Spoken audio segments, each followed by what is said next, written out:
Hey, it's Veronica with Craft Review. Today I'm making White Hot Cocoa Deluxe, my original recipe for white hot chocolate mix. First I'm going to chop up a 4.5 ounce bar of white chocolate. Anything from 4 to 5 ounces is fine. And then I'm going to freeze it for about 20 or 30 minutes. In the meantime, I'm going to take a half cup of powdered sugar and mix in 1 teaspoon of vanilla extract until it has a crumbly texture like this. This step is really important for preventing lumps later on. And then when the chocolate's good and frozen, I'm going to put 2 cups of whole milk powder into the blender. You can substitute with non-fat milk powder, but I don't recommend it. And then I'll add in my vanilla sugar, a half teaspoon of salt, and the frozen chocolate. And then I'll blend for about 30 seconds. And after 30 seconds, I'll give it a quick stir and then blend for another 30 seconds.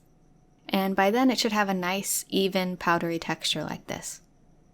And it's done, so I'm going to put it in an airtight container, and I like to store it in the refrigerator, but it doesn't need to be stored in the refrigerator, it's just one of those things. And to prepare it, I'm going to fill a mug about halfway full with the powder, and then fill it the rest of the way with very hot water, and then stir until all the lumps are gone. I highly recommend serving with whipped cream and sprinkles because that makes it extra fun. And that is White Hot Cocoa Deluxe.